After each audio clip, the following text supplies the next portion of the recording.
stacking in my bag. Yeah, stacking in my bag. Got the crypto grind. Currency's flowing, every coin's on my mind. My coin base the upper, watch your numbers climb. In this damn fine, feeling so prime.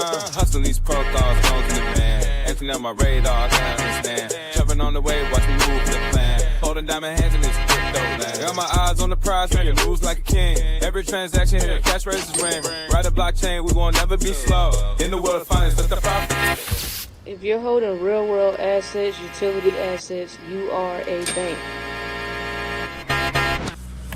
Yeah, of course, we go over the news and stuff, but, we just do what feels natural when we be doing our thing. We got to get this money on. What it do? We got to get this money on. I got to cut some lights on. It's a little dark. Sorry, y'all. Was in here enjoying this fresh sunlight. Oh, yeah. That's needed. There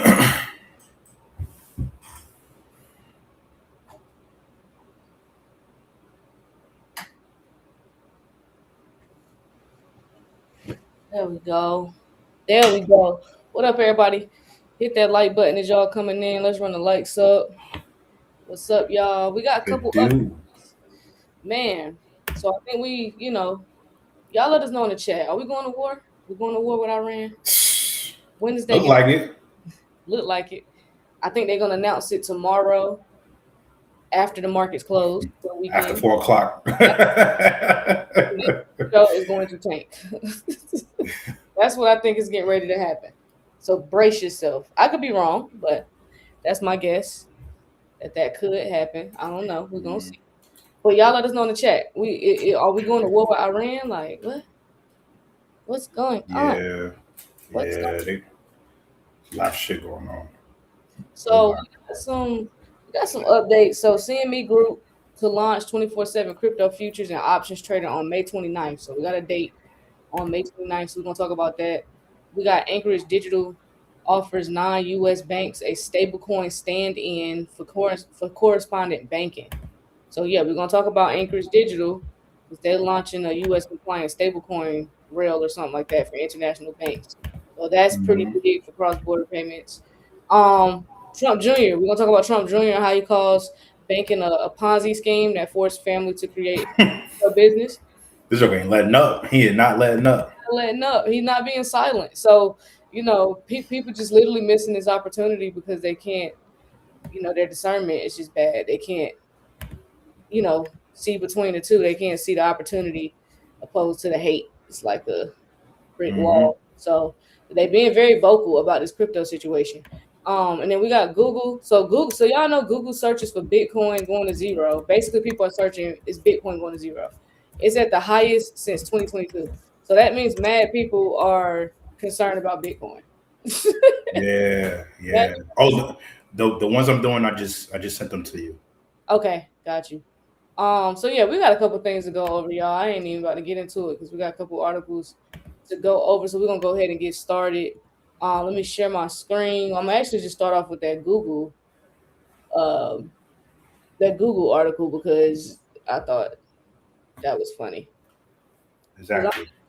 I'm like, mad people are searching Bitcoin going to zero. Like, yeah, that's crazy. Yeah. Like, that shit's wild. That's just. I mean, if it go down there, then that's. Man, what type of problem do we have? You know what I'm saying? Why are people searching that? Where, the concern? Where is this? Like, why do people even think it's going to zero? We're just in a dip. Why? But so what's making people think it's going to zero? So let's see what's going on. So people just got in. I feel like this is for the people that just got in like a couple months ago, or the past couple months. Yeah. All right. So the articles is saying so recent data from search trends shows the surge in people Googling phrases like Bitcoin going to zero or Bitcoin going to zero or Bitcoin going to zero. I don't know. It's weird. But anyway, at first glance, it might sound alarming, but search trends reflect fear and curiosity, not actual market predictors. So this kind of search behavior often happens when prices are volatile, sentiment turns negative, and investors, especially newer ones, start wondering if the asset could completely fail. Yeah, exactly. So why these searches are spiking? So there's a few common reasons. So number one is fear during market weakness. So when prices for Bitcoin or crypto drop or stall, some people immediately wonder if it could lose all value. So it doesn't mean BTC is actually headed to zero. It's just a psychological reaction to uncertainty. So then headlines and trending topics also fuel curiosity, fear, and uncertainty, and doubt, which is FUD. I got a FUD article to go over after this. More FUD. But yes, FUD cycle. So yeah. So crypto markets often go through waves known as FUD cycle. So for those that are new, I'll just kind of touch on that. So that means fear, uncertainty, and doubt, which is driven by regulatory headline cycles, macro news, price volatility, high profile commentary. So when that happens, online interest in worst case scenarios increases. So that shows emotion, not actual systemic risk. So yeah, it is a lot of FUD articles coming out. So we're gonna go over one today. So yeah, the search data is not price prediction. So don't think we're up here just spewing bullshit saying Bitcoin's going to zero. I'm just telling y'all this is what people are searching. Y'all should be concerned because that means people are concerned. They have a right to be because it just look real crazy right now. But we just need regulation, as we're gonna keep emphasizing, so that people understand that that's what's going on right now. We're waiting on regulations, literally. Waiting on them regs. Waiting on them. So, okay, so yeah, we'll go on to the next article. You want to do this Solana one first or Bitwise? Either or, you can do the Solana one. Okay, so let's touch on Solana real quick. And with this one, there's a video in it, so if you want to play the video.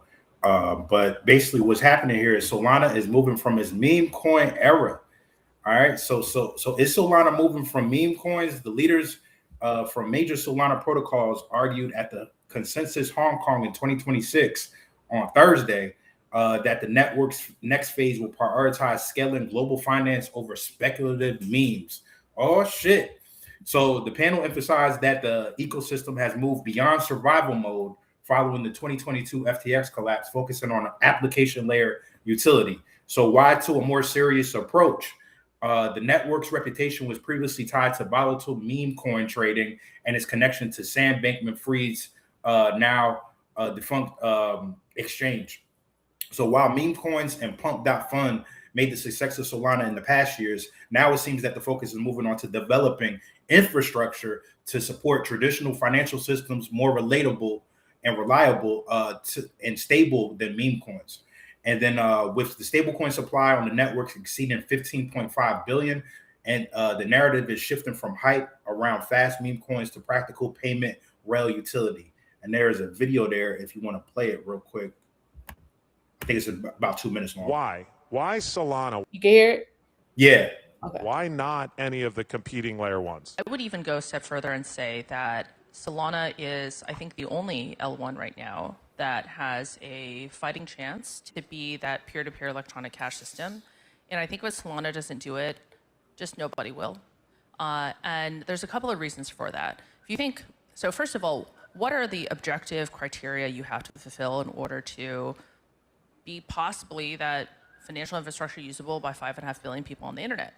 Well, obviously you've got to be performant. And I cannot explain to you why people have debated the need for usability and just debated the importance of fast and cheap. Obviously, if you want to move money, no one wants to spend, people want to spend asymptotically zero time and money to move your money from point A to point B. That's obvious, it's basic usability.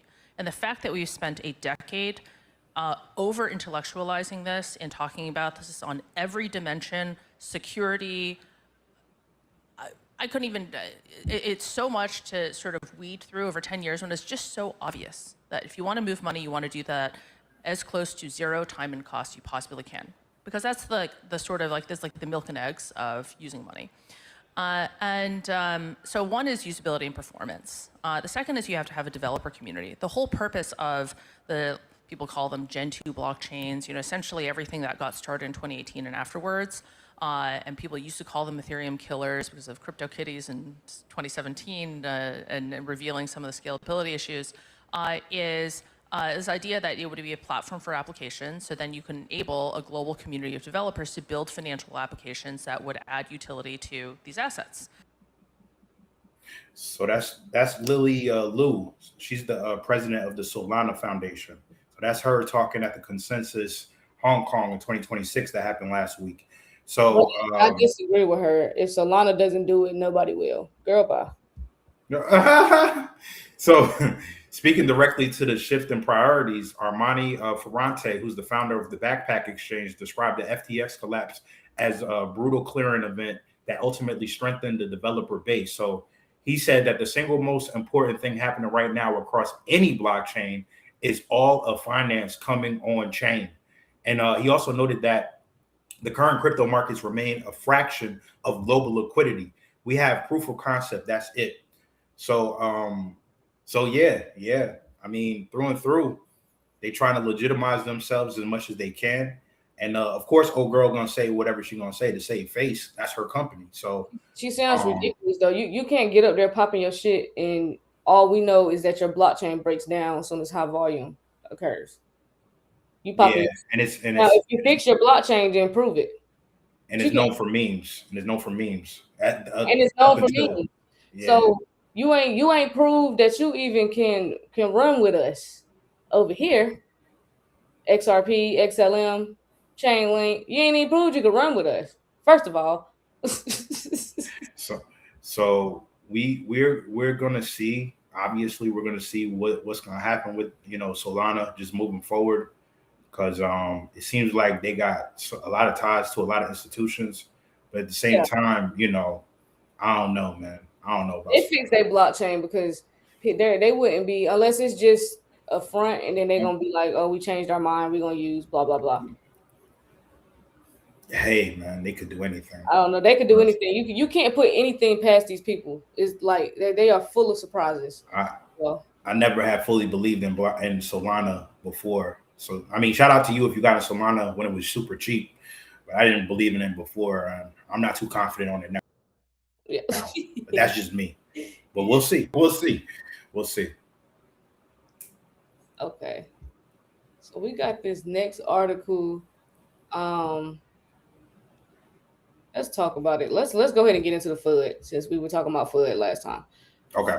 So we got the Fed's, I guess his name is Neil Kashkari. He calls crypto utterly useless, misses stablecoins as buzzword salad. So who are these niggas? Who are these niggas? The Minneapolis Fed president says stablecoins don't beat Venmo and argued crypto fails basic real world tests. So here is the FUD. Ridiculous. So let's talk about it. This was just absolutely ridiculous to read. So so he is the president of the Federal Reserve Bank of Minneapolis, and a prominent voice in U.S. monetary policy. So he recently made very critical comments about cryptocurrency and stablecoins during public remarks. So he described cryptocurrencies as utterly useless, stablecoins as buzzword salad in the financial system, and expressed skepticism that digital assets offer real value over established financial infrastructure. These remarks reflect his personal assessment of the technology and utility, and they were widely shared because of his influence in U.S. monetary policy. So what Kashkari actually said in his comments, he argued that cryptocurrencies do not improve fundamental economic functions. Stablecoins are often marketed with confusing or exaggerated terminology. Regulators should be cautious about embracing them as replacements for traditional money or banking infrastructure. He's delusional. So essentially, he believes that traditional financial systems and central bank money are still superior for most economic functions. Many crypto narratives overpromise on what digital assets can actually deliver. So he is trying to shit on the blockchain. He is absolutely ridiculous. This has got to be the biggest FUD article I've seen this year. He's insane. So the reason why this is newsworthy, we're even talking about it, is only because he's a senior Federal Reserve official. These people be so hypocritical, and I feel like they just be lying by clearly holding some bags. Well, yeah, because his word, in his world, his word is bond, I guess, for people who listen to him. So he has to come out and say shit like this and mislead. So it's very misleading. Got to be the contrarian. That sounds stupid. Sounds stupid. Right. Because why is everyone else all over the world adopting this new technology then? Why is everybody why is this the biggest topic in the world right now? If it didn't work, no one would be fucking with it. Nah, that's a fact. That's a fact. Talking about But I feel like he's there for the whole governments. Yeah, yep. And I feel like he's there for the newer people as well, just like how we were just talking about the newer people, looking up if Bitcoin will go to zero. I feel like he's there for the newer people as well to be like, oh, well, it don't got no use case to create more FUD, just like you said. So yeah, exactly. So yeah, another FUD article, guys. Yeah. I had to share this with y'all because this was complete FUD. And it's crazy because if he said this like in an interview on like CNBC or something, I'm not sure where this interview took place, but that's going to be the part that they clip up and show the masses, him saying that. That's the part that'll be on the TV screen. So that's why it's irritating, because a random person watching, you just completely turn them off from cryptocurrency. He sound like them niggas that say the internet was a joke back in the day. Like the internet wasn't going to be used for nothing. Yeah, he would have been one of them. Yeah, he would have been one of them niggas. Yep. So let's talk about Bitwise real quick. So Bitwise and Knight shares join race to launch prediction market ETFs. Hold on, let me bring D back up. I don't know what happened. I don't know why that should be happening. It'd be random too. Yeah, that should be weird. But so Bitwise. Let's talk about Bitwise. So Bitwise and Granite Shares join a race to launch prediction markets and ETFs. These prediction markets ain't going nowhere, it seemed like. So the race for prediction market sector is heating up with two ETF giants entering the fray. So asset managers Bitwise and Granite Shares have filed with the U.S. SEC to launch ETFs tied to the outcomes of U.S. political elections. So the filings was submitted on Tuesday, following a similar move by Roundhill Investments earlier this week, signaling competitive rush to bring event-based contracts, because that's what they call them now. They don't call them bets. They call them event-based contracts to traditional financial markets.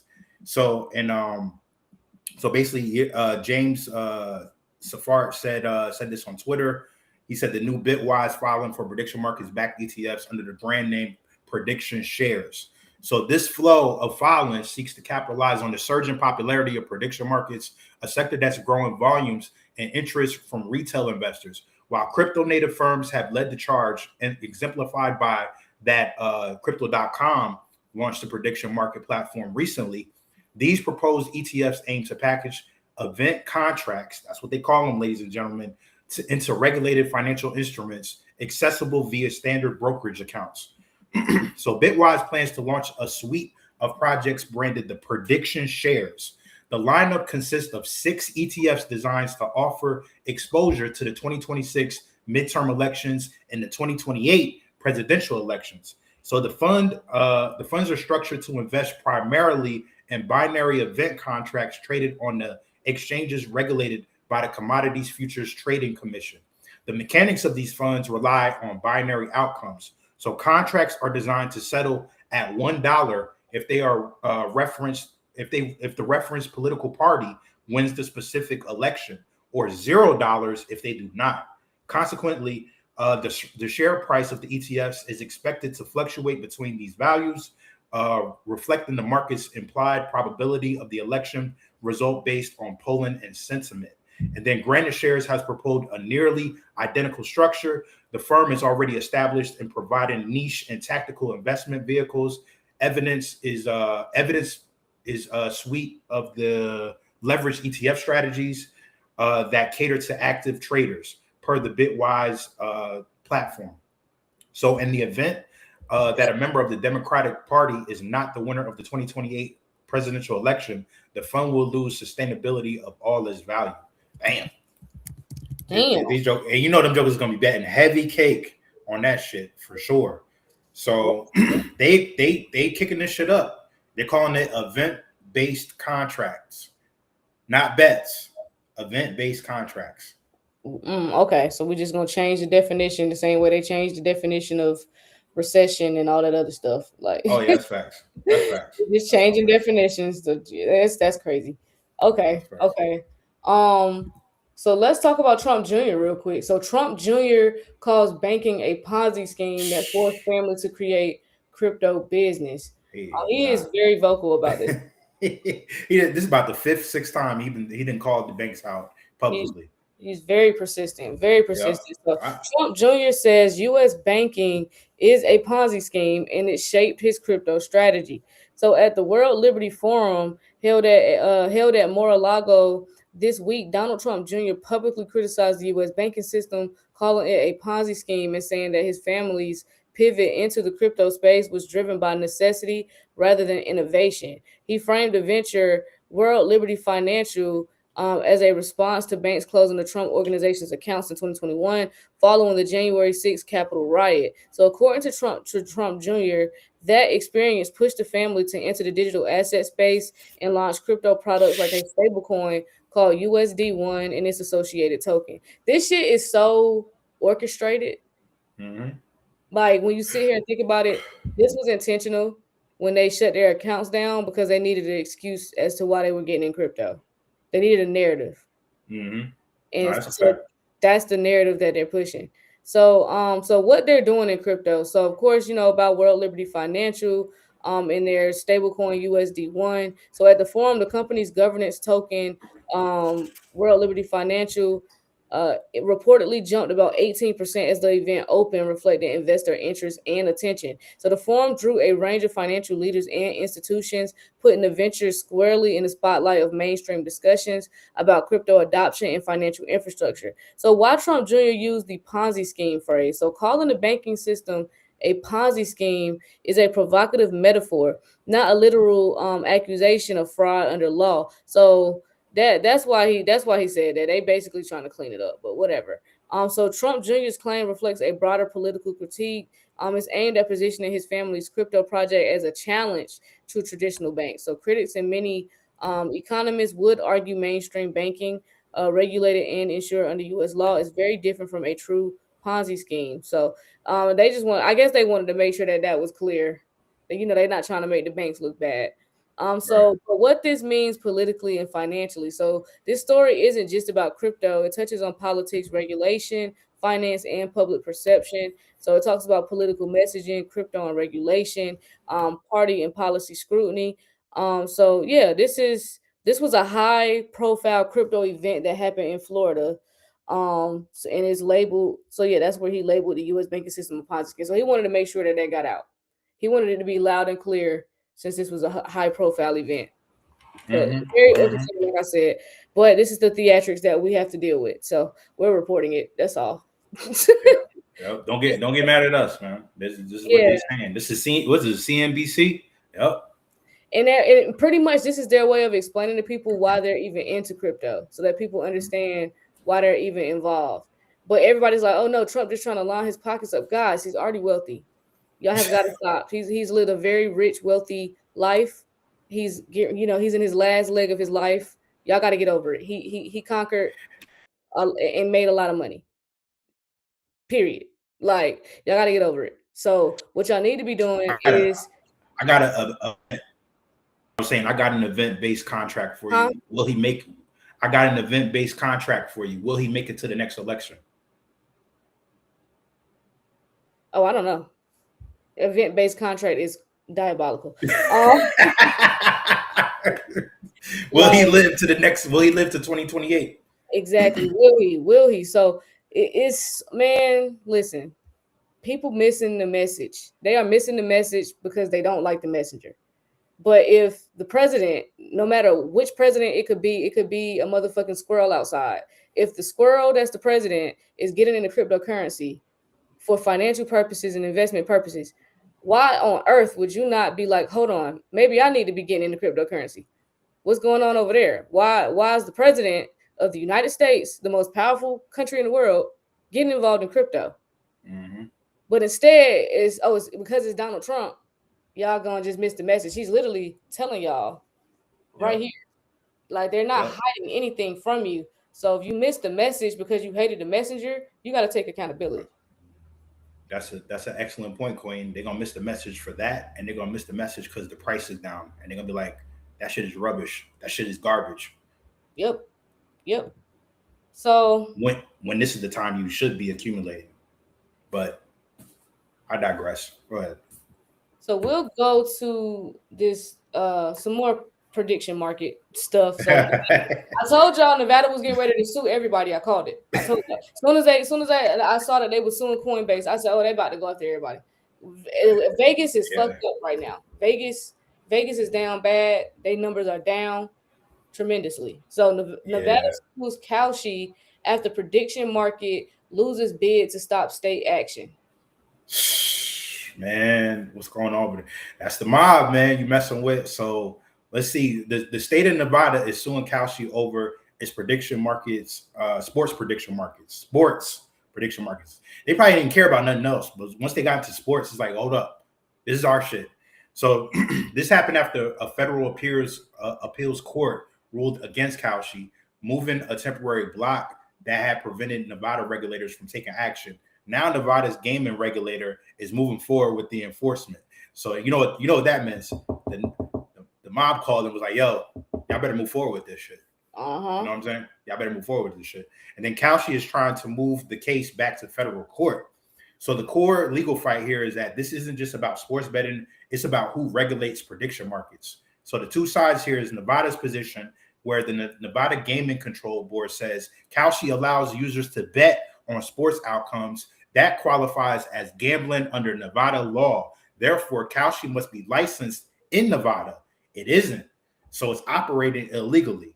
So the simple argument is if it walks like sports betting and talks like sports betting, it's sports betting. And I agree. I'm not even mad at Nevada, fam. I'm not even mad at Nevada because they are definitely betting. This is definitely gambling. And then Kalshi's position says it is federally regulated exchange. It falls under the authority of the CFTC, and its contracts are commodity derivatives, not gambling. So they set it up because they set it up like that. Nevada not winning this case. Yeah. Vegas is gonna have to go ahead, take the NBA team that the NBA is offering y'all, and y'all gonna have to make y'all money through sports. Sorry, but the gambling, y'all had a long run, Vegas. How greedy can you be? It's over now. The same way we're looking at the traditional banking system. Y'all had a long run. Y'all made a lot of money. It's over now. We're moving to blockchain. Vegas, we're moving to prediction markets. That is what's coming. Well, they made enough money. Their main thing is like, yo, Kalshi is also saying that, the states don't have jurisdiction over this shit, right? They said we are regulated federally and states cannot override that. So they said, F y'all. So gave them the middle finger real quick. What'd you say? Gave them the middle finger real quick. Yeah. And then Kalshi previously won a temporary federal court order that blocked Nevada from acting. But this week, the U.S. Court of Appeals for the Ninth Circuit denied Kalshi's request to continue blocking Nevada. So that allowed Nevada to immediately file a civil enforcement lawsuit. Now Kalshi is trying to move the case back to federal court again. Why this is bigger than Nevada? Because other states are also going after prediction markets. And in this case connects to similar lawsuits involving crypto.com and Polymarket. So the CFTC has filed legal briefs supporting the argument that states cannot treat federally regulated derivatives as illegal gambling. Damn, yo. So them cats over there on the federal side, Nevada must not took care of them niggas. Them cats in Nevada must not took care of the dribbles on the Fed side. They don't care. So why prediction markets are controversial is because these are people trading contracts on the outcome of elections, sports, economic data, political events, right? So their position is they're not betting directly. You trade the contracts that pay out something if something happens. That sounds like a bet to me. Let me know if I'm tripping. That sounds like a bet to me, though. And then Kalshi says, "Oh, who's that? Bless you." No, that was. That was. I did not know it was. No, that's my stream deck. I didn't know it was working. I was. Yo, what the? That shit just fucked me up. That shit sounded crazy, yo. That shit sounded crazy. We sit here trying to talk about mission, bro. I'm sorry, I did not know my stream deck was working. I honestly, like when it rained the test, I thought it was just gonna be quiet, but it won't quiet. I'm sorry. That's all. Like somebody sneeze, my G. Let me see that real quick, because I'm about to fuck the game up now. Hold up. Oh shoot. Oh, they don't. He about to be on one, yo. He about to be on one.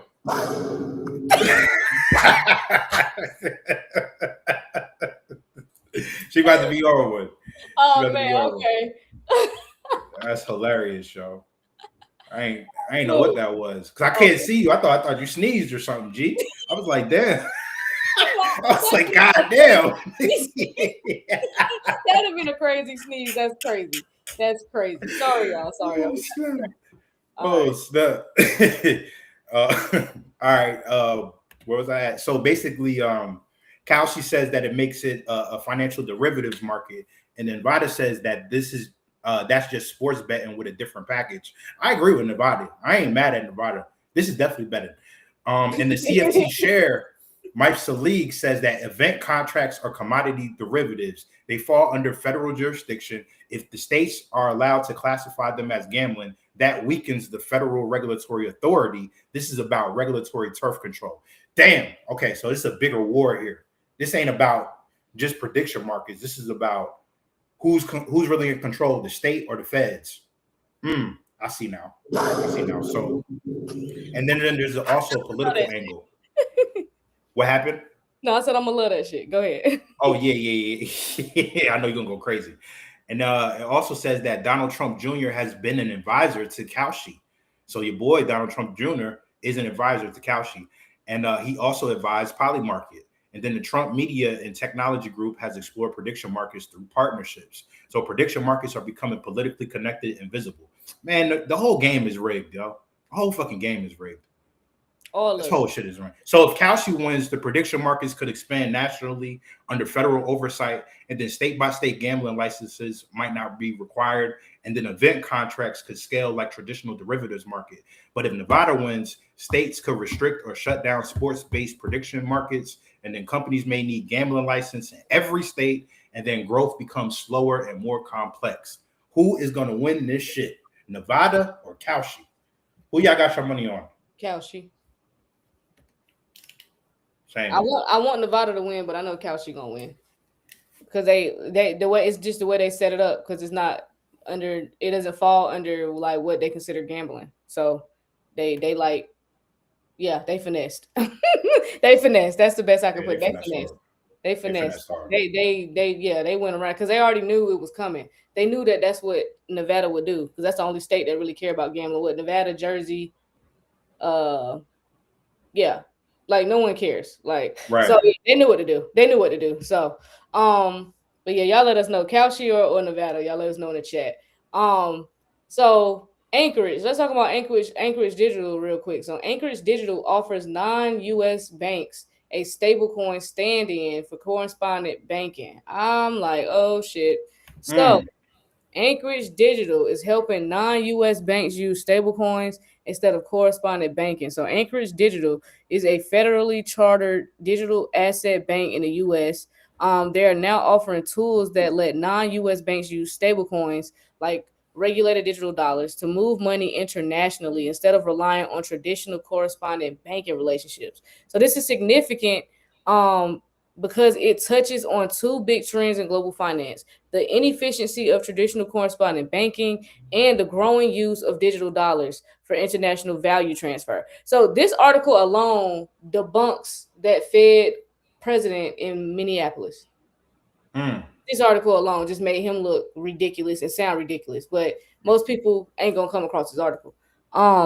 Most people don't even know who Anchorage Digital is. So, nope. So what is correspondent banking? So correspondent banking is just how most cross-border transfers work today. So a bank in country A maintains an account with a bank in country B. So when customers send money internationally, those banks use those accounts with each other to settle the payment. So this system is slow, expensive, and complex, especially for smaller banks in emerging markets. So for many banks in Asia, Africa, Latin America, and elsewhere, finding and maintaining correspondent relationships is costly and difficult, which limits their ability to serve customers with cheap, fast international payments. So what Anchorage is offering instead?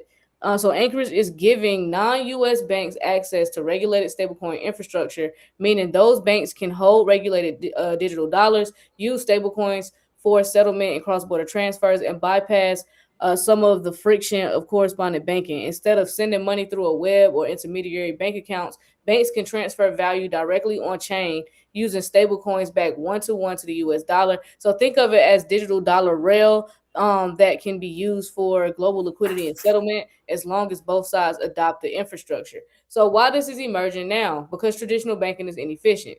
So banks have long used correspondent networks to move money globally, but today these systems are way too slow. They involve multiple intermediaries and they require capital to sit idle in foreign accounts. So that's why newer digital rails are attractive. They promise faster settlement and less capital tied up. So stablecoins are becoming institutionally acceptable. So not all stablecoins, but regulated, compliant digital dollars are being used for settlement in real bank context. So Anchorage is leveraging its bank charter to offer stablecoins in a way that meshes with regulatory expectations. So this includes things like compliance controls, custody safeguards, integration with existing banking systems, which keeps this institution ready than experimental. So yeah, this is a huge shift in how money is getting ready to move globally. So that is why this matters. This is huge. This is a big article actually, because this gives people a understanding of why things are moving how it is.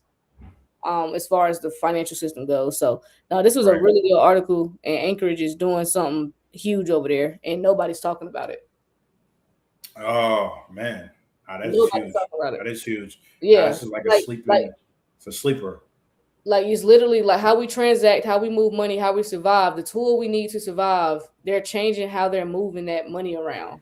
That's like shouldn't the world know this information so that they understand how their money is being moved? Because if your money gets lost or you don't receive your money, then you're gonna have a problem. So if you don't understand the process, you're not even gonna understand what's going on. But this is a huge article. It's a huge article. Right. Right. Wow. Okay. Damn, yo. Damn. I mean, it's how early we are, man. It's how early we are. We jumped ahead of this shit. We jumped ahead of this. For sure. So yeah, CME Group, they're launching their 24/7 crypto futures and options trading on May 29th. So yeah, they plan to launch their 24/7 cryptocurrencies futures and options trading on May 29th, but it is pending regulatory review. So I want to make sure that's clear. Pending regulatory review. Well, if they say May 29th, they must be pretty confident about something happening before then, huh? Right, because how are we gonna have 24/7 cryptocurrency futures and options trading? And that means everything's gonna be moving on chain 24/7. Yeah, without regulation. How do we do that without regulations? Yeah. I'm just saying. They want to throw dates out there. If they throwing dates out there, I'm gonna throw a couple back at you. Yeah. So we'll see if that again is pending regulatory review. So we'll wait till it's like more official. But at least we got a date. At least we got a time frame. So yeah, that's pretty much the news that came out this morning, y'all. Is the market's just moving weird because we don't know what they're about to do.